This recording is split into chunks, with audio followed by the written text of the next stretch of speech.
Hi అండి. Welcome to my channel. ఈ వీడియోలో వచ్చేసి కంప్యూటర్ ఎంబ్రాయిడరీ వర్క్ బ్లౌజ్ అయితే షేర్ చేస్తున్నానండి కటింగు. ఇది బోట్ నెక్ అలాగే కింద టెంపుల్ డిజైన్ లాగా ఉందండి. ఫ్రంటు, బ్యాకు ఇలా వచ్చిందనమాట. ఆహ్, అలాగే హ్యాండ్స్‌కి కింద ప్లెయిన్ మీద బోర్డర్ వచ్చేలాగా ఈ వర్క్ అయితే చేశామండి. శారీలో వచ్చిన బ్లౌజ్ అంత బాగోదని చెప్పి ఇలా ప్లెయిన్ హాఫ్ పట్టు మీద ఈ వర్క్ అయితే చేశామండి. బ్యాక్ ఇలా ఉందనమాట. చాలా బావుంటుందండి వర్క్ అయితే. ఎవరికైనా ఈ వర్క్ కావాలన్నా కూడా కింద డిస్క్రిప్షన్‌లో ఫోను నంబర్ అయితే ఇస్తానండి. మెసేజ్ చేసి కావాలంటే బుక్ చేసుకోవచ్చండి. ఇదొచ్చేసి శారీ. శారీలో వచ్చిన బ్లౌజ్ ఇలా టిష్యూ బ్లౌజ్ వచ్చింది. ఇది ఆ టిష్యూ బ్లౌజ్ మీద వేసినా అంత బాగోదండి. కాబట్టి ఇలా బోర్డర్ కలర్‌లో మనం తీసుకుంటే మంచిగా లుక్ అనేది బావుంటుందనమాట. ఇప్పుడు ఈ బ్లౌజ్ కటింగ్ ఏ విధంగా అనేది మీరు స్కిప్ చేయకుండా చూస్తే అర్థమవుతుందండి. అందులోను బోట్ నెక్ అనమాట. ఇక్కడ నేను సరిపోతుందా లేదా అనేది చెక్ చేసుకుంటున్నానండి. ఇదైతే సరిపోతుంది. ఇప్పుడు లైనింగ్ క్లాత్ 1 మీటర్ తీసుకొని తడిపి ఆరబెట్టేసుకొని కింద క్రాస్‌లయితే కట్ చేసేసుకుంటున్నానండి. అలాగే ఫోల్డింగ్ నా వైపు ఓపెన్స్ వచ్చేసి ఆపోజిట్‌లో వేసుకున్నాను. ఈ ఆది బ్లౌజ్ అయితే నార్మల్ బ్లౌజ్ తీసుకొచ్చారండి కస్టమరు. షోల్డర్ కొలతయితే తీసుకున్నాను. ఈ బ్లౌజ్‌లోంచి నేను కొలతలైతే తీసుకుంటున్నాను. బ్లౌజు లెంత్ అలాగే చంక loose, hand length, hand loose ఇలా కొన్ని కొలతలైతే తీసుకొని ఆహ్, ఈ కొలతల ప్రకారం అయితే కటింగ్ అయితే చేసుకుంటున్నానండి. ఈ బ్లౌజ్ కూడా వర్కు మా దగ్గర చేయించిందేనండి.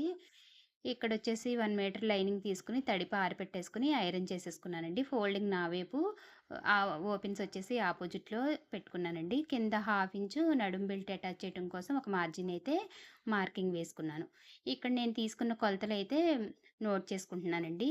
వేస్ట్ లూజ్ వచ్చేసి 28, బ్లౌజ్ లెంత్ వచ్చేసి 14 ఇంచెస్ అండి. చంక రౌండ్ వచ్చేసి 16, హ్యాండ్ పొడవొచ్చేసి 9, హ్యాండ్ లూజ్ వచ్చేసి 5 అనమాట. ఇక్కడ నేను ఆల్రెడీ నడుం బెల్ట్ అటాచ్ చేయడం కోసం ఒక హాఫ్ ఇంచ్ మార్జిన్ వేశాను కదా! అక్కడి నుంచి 14 అంగుళాలకి మార్కింగ్ వేశాను. అలాగే ఒక హాఫ్ ఇంచ్ ఖర్చుకు కూడా మార్జిన్ అయితే బ్లౌజ్ లెంత్‌కైతే మార్కింగ్ అయితే వేశానండి. ఈ మార్కింగ్‌ని ఇలా మా డ్రా చేసుకుంటున్నాను. ఇక్కడ బ్లౌజ్ లెంత్ అయితే వచ్చేసిందండి. ఇక్కడ వేస్ట్ లూజ్. ఇక్కడ కొంచెం వీడియో బ్లర్ అయిందండి. వేస్ట్ లూజ్ వచ్చేసి 28 అని చెప్పాను కదా! 28లో నాలుగో భాగం 7 అంగుళాలకి మార్కింగ్ వేశాను. అలాగే 1 అంగుళం వచ్చేసి డాట్స్‌కి, 2 అంగుళాలు వచ్చేసి ఖర్చుకి కూడా మార్కింగ్ వేసేసానండి. అలాగే ఫుల్ షోల్డర్ అయితే నేను కస్టమర్ దగ్గర తీసుకున్నాను. ఫుల్ షోల్డర్ వచ్చేసి 14 ఇంచెస్. 14 ఇంచెస్‌లో హాఫ్ ఇంచ్ వచ్చి ఆహ్, 7 ఇంచెస్ అండి. 7 ఇంచ్‌కి ఒక హాఫ్ ఇంచు మార్జిన్ కలుపుకొని ఇక్కడైతే మార్కింగ్ వేసుకుంటున్నానండి.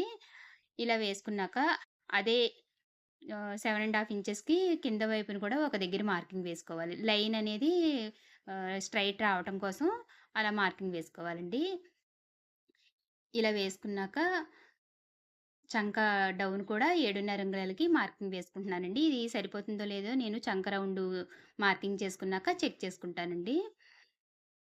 ఇక్కడొచ్చేసి ఒక హాఫ్ ఇంచు లోపల వైపుకి మార్కింగ్ వేసుకుంటే వెనకాల మనకి చంక రౌండ్ తిరిగే దగ్గర లూజులు లేకుండా ఇది బోట్ నెక్ కాబట్టి కరెక్ట్‌గా వస్తదనమాట. స్టిచ్చు చంక రౌండ్ దగ్గర వస్తదనమాట.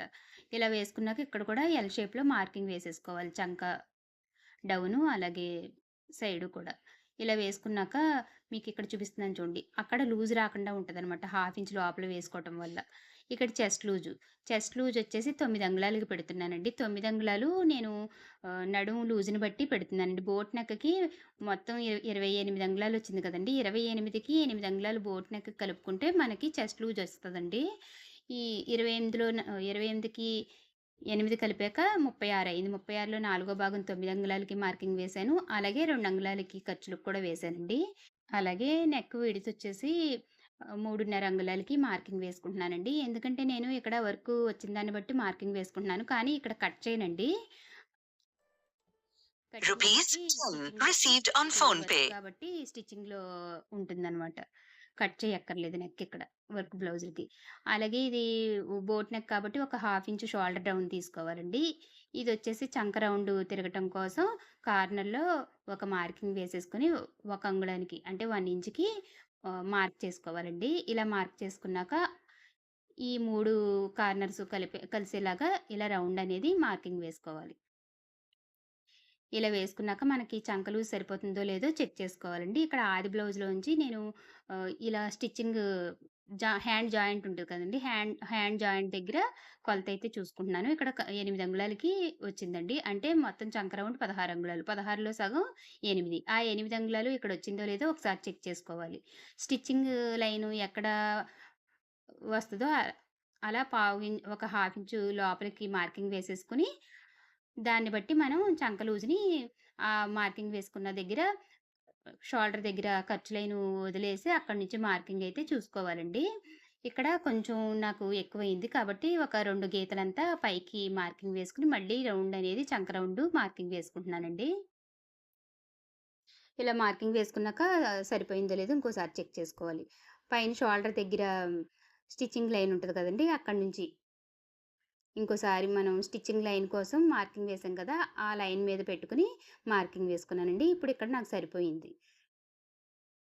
ఒకటికి 2 సార్లు చెక్ చేసుకుంటే చెస్ట్ లూజు, చంక రౌండు లూజు సరిపోయేలాగా అప్పుడు బ్లౌజు ఫిట్టింగ్ అయితే బావుంటుందండి. నేనిక్కడ ఎనకాల ఆహ్, నెక్ మార్కింగ్ అయితే ఏమీ చెయ్యట్లేదు. ఎందుకంటే ఇది కంప్యూటర్ వర్క్ బ్లౌజ్ కదండీ! వర్క్ వచ్చిన దాన్ని బట్టి మనం స్టిచ్చింగ్ చేయాలి గదా! కాబట్టి ఇక్కడ నేనేమి నెక్ మార్కింగ్ చేయట్లేదండి. మీకు ఇలా కొలతలు వేసేసుకున్నాక ఏ షేప్ కావాలంటే ఆ షేపు మార్కింగ్ వేసేసుకొని, డ్రా చేసుకొని కట్ చేసేసుకోవచ్చు. ఇప్పుడు సేమ్ నేను ఏ విధంగా మార్కింగ్ వేసానో అదే విధంగా కట్ చేసేసానండి. ఇక్కడ కట్స్ అయితే ఇచ్చుకుంటున్నాను. స్టిచ్చింగ్ లైన్ దగ్గర అంటే ఫిట్టింగ్ లైన్ దగ్గర. నెక్ విడ్త్ దగ్గర కూడా కట్స్ ఇచ్చేసుకుంటే స్టిచ్చింగ్ చేసేటప్పుడు ఈజీగా ఉంటుంది. ఇప్పుడు నడుము లూజు ఎంతొచ్చిందో అంతకి ఇలా టేప్ పెట్టుకొని సగానికి ఇలా ఫోల్డింగ్ వేసుకొని టేప్‌ని డాట్స్‌కైతే మార్కింగ్ వేసుకోవాలండి. ఇక్కడ డాట్ లెంత్ వచ్చేసి నేను 3.5 అంగుళాలు పెట్టుకుంటున్నాను. ఈ 3.5 అంగుళాలకి ఇలా స్ట్రెయిట్ లైన్ మార్కింగ్ చేసుకొని అటు హాఫ్ ఇంచు, ఇటు హాఫ్ ఇంచు కూడా మార్కింగ్ వేసేసుకుంటే మనకి డాట్స్ కూడా మార్కింగ్ కూడా అయిపోతుందనమాట. ఇప్పుడు బ్యాక్ పార్ట్ అయితే కటింగ్ అయిపోయిందండి. ఈ ఫ్రంట్ పార్ట్ కటింగ్ కోసం ఓపెన్స్ వచ్చేసి నా వైపు, ఫోల్డింగ్ వచ్చేసి ఆపోజిట్‌లో పెట్టానండి. ఇది ఫ్రంట్ ఓపెన్ కాబట్టి. ఇలా బ్యాక్ పార్ట్ తీసుకొచ్చి ఒక హాఫ్ ఇంచ్ తగ్గించుకోవాలి. హాఫ్ ఇంచ్ అంటే నా వైపుకి వదిలేసి నేను మార్కింగ్ అయితే చేసుకుంటున్నానండి. ఎందుకంటే ఇది ఫ్రంట్ డీప్ నెక్ కదా! కాబట్టి లూజ్ రాకుండా ఉంటుందనమాట నెక్. లూజ్ రాకుండా ఉండటం కోసం ఒక హాఫ్ ఇంచ్ తగ్గించుకుంటే ఇది బోట్ నెక్ బ్యాక్ బోట్ కాబట్టి లూజ్ రాకుండా ఉంటదండి. కాబట్టి ఇలా పెట్టుకున్నాక మొత్తం చుట్టూ ఏ విధంగా ఉందో అదే విధంగా మార్కింగ్ అయితే చేసేసుకోవాలి. ఇలా చేసుకున్న తర్వాత బ్యాక్ పార్ట్ పక్కకు తీసేయాలండి. ఇలా తీసేసుకున్నాక సైడ్ ఫిట్టింగ్ లైన్ దగ్గర ఒక మార్కింగ్ వేసుకోవాలి. పైన కూడా షోల్డర్ దగ్గర కూడా ఖర్చులకి, ఆసలకి కూడా స్ట్రెయిట్‌గా మార్కింగ్ చేసేసుకుంటే మనకి నీట్‌గా అర్థమవుతుందనమాట. ఇక్కడ ఫ్రంట్ లోతొచ్చేసి 6 అంగుళాలు పెడుతున్నానండి. బ్లౌజ్‌లో 6 అంగుళాలుంది. ఆ 6 అంగుళాలు పెట్టుకుంటున్నాను. దీన్ని ఎల్ షేప్‌లో మార్కింగ్ చేసేసుకోవాలి. ఇక్కడ చంక రౌండ్ లోతు తీయటం కోసం ఒక హాఫ్ ఇంచ్ లోపలికి పెట్టుకొని, ఈ చంక రౌండ్ కూడా మార్కింగ్ చేసేసుకుంటున్నాను ఫ్రంట్. ఇలా చేసుకున్నాక నెక్ డీప్ దగ్గర ఒక పావించి కిందకి మార్కింగ్ వేసుకోవాలండి ఖర్చుల కోసం. ఇలా వేసుకున్నాక ఆది బ్లౌజ్‌లోంచి హుక్కులు పట్టీ వైపు నాలుగో హుక్కు దగ్గర పెట్టేసుకున్నా సరిపోతుంది. లేదు అంటే మనకి టేప్‌తో 3 అంగుళాల దగ్గర మార్కింగ్ వేసుకున్న కింద నుంచి పైకి 3 అంగుళాలు వేసుకున్నా సరిపోతుందండి. ఇలాగ సైడ్ జాయింట్ దగ్గర కూడా ఫిట్టింగ్ లైన్ దగ్గర ఇలా ఫిట్ చే పెట్టేసుకొని షేప్ పట్టి ఖర్చులతో సహా మార్కింగ్ వేసేసుకోవాలి. స్టిచ్చింగ్ లైన్ దగ్గర. అలాగే ఇప్పుడు ఫ్రంట్ డాట్ పొడవు కోసం మార్కింగ్ వేసుకుంటున్నానండి. షోల్డర్ జాయింట్ దగ్గర నుంచి ఇలా స్టిచ్చింగ్ లైను పెట్టాను కదా! ఖర్చుల లైను. ఆ ఖర్చు లైన్ దగ్గర నుంచి డాట్ ఎంత పొడవొచ్చిందో అంతా ఇలా ఆది బ్లౌజ్‌లోంచి చూసుకొని మార్కింగ్ అయితే వేసేసుకోవాలి. ఇక్కడ ఫ్రంట్ నెక్ కూడా నేను కట్ చేయనండి. కానీ ఒకసారి చూసుకుంటే మనకి సరిపోతుందో లేదో చెక్ చేసుకుంటే మంచిదనమాట. కాబట్టి ఇలా నేను చెక్ చేసేసుకున్నానండి. ఈ కింద ఈ 3 మార్కింగ్స్‌ను కూడా కలిపేసుకోవాలి. ఇలా కలిపేసుకున్న తర్వాత మనం మార్కింగ్ చేసుకున్న విధంగా కట్ చేసేసుకోవాలి. ఇక్కడ నేను సైడ్ ఇంకొక అంగుళం అయితే ఎగస్ట్రా మార్కింగ్ చేసుకోవాలండి. ఇక్కడ నేను మర్చిపోయి కట్ చేసేసుకుంటున్నాను. నేను స్టిచ్చింగ్ చేసేటప్పుడు కొంచెం ఒక ఇంచు అంటే ఫ్రంట్ మనం ఒక హాఫ్ ఇంచ్ తగ్గించాం కదా! ఆ హాఫ్ ఇంచ్ కూడా ఈ సైడు మార్కింగ్స్ వేసేటప్పుడు ఇంకొక అంగుళం ఎగస్ట్రా పెట్టుకొని కట్ చేసుకుంటే మనకి స్టిచ్చింగ్ చేసేటప్పుడు ఖర్చులు తక్కువ అవ్వకుండా ఉంటాయండి. ఇక్కడ నేను మర్చిపోయి నార్మల్‌గా కట్ చేసినట్టు చేసేసాను. అక్కడ జాయింట్ చేసుకుంటాను. ఇదొచ్చేసి హ్యాండ్స్ కటింగ్ అండి. హ్యాండ్స్ కటింగ్‌కి 4 ఫోల్డింగ్ వేయాలి గదా! ఇక్కడ ఇలా ప్రింట్ వచ్చేసింది. ఇది లోపలికి వెళ్ళిపోయేలాగా స్టిచ్చింగ్‌లో నేను చూసుకుంటానండి. ఇక్కడ 4 ఫోల్డింగ్స్ వేసుకున్నాక ఫోల్డింగ్ ఇలా వేసుకుంటే ఒక సైడ్ జాయింట్ చేసుకుంటే సరిపోతుందండి. కింద వైపున ఒక హాఫ్ ఇంచ్ ఖర్చు. మనం లైనింగ్ తిరిగి వేసేయటమే కాబట్టి ఒక హాఫ్ ఇంచ్ ఖర్చు సరిపోతుంది కింద వైపు. అలాగే ఆ హాఫ్ ఇంచ్ ఖర్చు కాడి నుంచి 9 ఇంచెస్ అని చెప్పాను కదా! హ్యాండ్ పొడవు. ఆ 9 ఇంచెస్‌కి ఖర్చు కలిపేసుకొని మార్కింగ్ అయితే వేసేసుకున్నానండి. ఈ మార్కింగ్ దగ్గర నుంచి హ్యాండ్ డౌన్ కోసం 3 అంగుళాలకి మార్కింగ్ వేసుకుంటున్నానండి. ఇలా 3 అంగుళాల దగ్గర కూడా ఇలా మార్కింగ్ అయితే చేసేసుకోవాలి. ఇలా చేసుకున్నాక హ్యాండ్ చంక లూజు చెప్పాను కదా! అంటే హ్యాండ్ లూజ్. హ్యాండ్ లూజ్‌కి 8 అంగుళాలకి మార్కింగ్ వేసుకుంటున్నాను. అలాగే 2 అంగుళాలు ఖర్చుకి. కింద వైపొచ్చేసి 5 అంగుళాలు. 5 అంగుళాలకి ఒక మార్కింగు, 2 అంగుళాలు ఖర్చు కోసం ఒక మార్కింగ్ వేసుకున్నానండి. ఇప్పుడు ఈ సైడు ఫిట్టింగ్ లైను, అలాగే ఖర్చుల కోసం లైను కూడా మార్కింగ్ అయితే వేసేసుకోవాలి. ఇలా వేసుకున్నాక హ్యాండ్ కరువు స్కేల్ తీసుకొని మనం చేసుకున్న మార్కింగ్‌ని బట్టి ఇలా పెట్టేసుకొని మార్కింగ్ చేసుకుంటే హ్యాండ్ కర్వ్ ఈజీగా తిరుగుతుందండి. బిగినర్స్ కంపల్సరీ ఈ స్కేల్ కొనుక్కోండి. చక్కగా ఈజీగా ఉంటుంది మీకు మార్కింగ్ వేసేటప్పుడు. ఇప్పుడు మనం వేసిన మార్కింగ్ సరిపోయిందా లేదా అనేది ఇలా బ్యాక్ పార్ట్ తీసుకొచ్చుకొని ఇలా మార్కింగ్ ప్రకారం చూసుకుంటే సరిపోతే ఇంక మనకు ప్రాబ్లమ్ ఉండదు స్టిచ్చింగ్ చేసేటప్పుడు. ఇలా నేను మార్కింగ్ చేసిన విధంగా కటింగ్ అయితే చేసేసుకుంటున్నానండి. ఈ సైడ్ జాయింట్స్‌కి క్లాతు నేను తీసుకుంటాను. అది కూడా చూపిస్తాను చూడండి. ఇక్కడ నేను ఫ్రంట్ లోతు కూడా కట్ చేసేసుకుంటున్నానండి. ఇలా ఫ్రంట్ కూడా కట్స్ ఇచ్చేసుకుంటే సరిపోతుంది. ఇలా నడుము బెల్ట్ కూడా 2 ఇంచెస్ వెడల్పున మనకి ఎంత కావాలంటే అంత కట్ చేసేసుకోవాలి. ఇప్పుడు మనం షేప్ పట్టి పొడవు తీసుకోవటం కోసం బ్యాక్ పైన ఇలా ఫ్రంట్ పెట్టేసుకొని కొలత తీసుకోవాలి. ఉక్సులు పట్టి వైపు ఎంత, అలాగే ఈ నడుము చివర వైపు ఎంత చూసుకొని ఖర్చులతో సహా ఇక్కడ 3:30 ఈ చివర 2:30 వచ్చిందండి. ఈ కొలతలతో నేను షేప్ పట్టి అయితే తీసుకుంటున్నాను. ఇక్కడొచ్చేసి 11 అంగుళాల వరకు నేను వెడల్పు అయితే తీసుకున్నాను. అలాగే హుక్కులు పట్టి వైపు 3:30 ఈ కొంచెం ఎదరికి 3 అంగుళాలకు పెట్టుకుంటే షేప్ తీయటానికి బావుంటదనమాట. ఈ చివరొచ్చేసి 2:30 ఈ 3 మార్కింగ్స్‌ని కూడా ఇలా ఈజీగా కలిపేసుకొని ఆహ్, మనం కట్ చేసేసుకుంటే సరిపోతుంది. ఇలా మనం కట్ చేసుకున్నాము అంటే పైన బ్యాక్ పైన ఫ్రంట్ పెట్టేసుకొని కొలత తీసుకొని కట్ చేసుకుంటే మనం సైడ్ జాయింట్ చేసినప్పుడు కరెక్ట్‌గా వస్తదనమాట. ఇక్కడొచ్చేసి నేను సైడ్ జాయింట్స్ పడతాయి వన్ సైడ్ అని చెప్పాను కదండీ! ఆ హ్యాండ్ క్లాత్ కోసం నేను ఇలా హ్యాండ్‌నయితే పరిచేసుకొని కట్ చేసుకుంటున్నానండి. ఎంత పడుతుందో అంత ఇలా పెట్టేసుకొని కట్ చేసేసుకుంటే మనకి స్టిచ్చింగ్ చేసేటప్పుడు ఈజీగా ఉంటుందనమాట.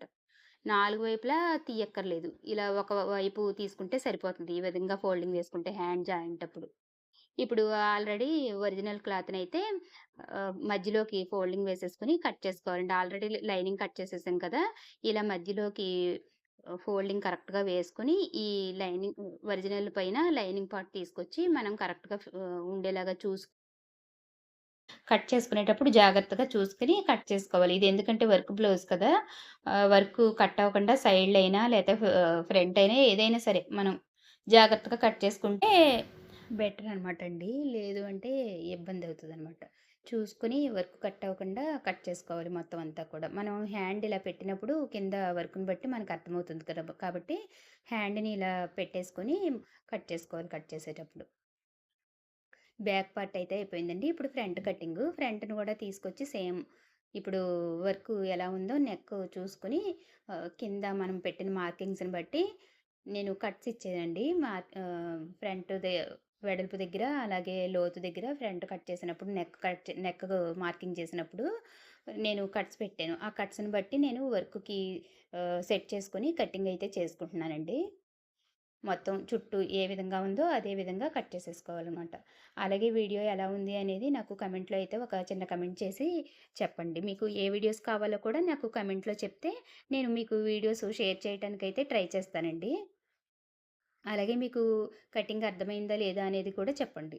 ఇక్కడ హ్యాండ్స్ కూడా కట్ చేసుకుంటున్నాను. ఇవి 2 హ్యాండ్స్ కదండీ! కింద పైన కూడా ఒకే ప్లేస్‌లోకొచ్చేలాగా చూసుకొని చేత్తో ఇలా మనం ఇలా ఒకసారి పెట్టుకుంటే అర్థమవుతుంది క్లాత్ పైన. ఆహ్, పెట్టుకున్నాక 2 ఒక దగ్గరికొచ్చేలాగా చూసుకొని, ఇలా మనం కట్ చేసిన హ్యాండ్స్‌ని పెట్టేసి, మొత్తం చుట్టూ కూడా కట్ చేసేసుకోవాలనమాట.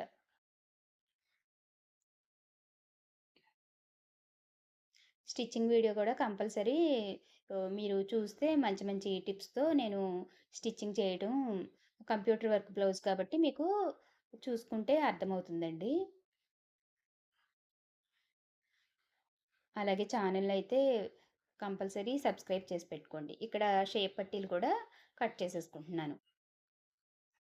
మొత్తం కట్ చేసేసుకుంటే స్టిచ్చింగ్ చేసేటప్పుడు ఈజీగా ఉంటుందండి. ఇక్కడ ఫ్యాన్ వేశాను కాబట్టి క్లాత్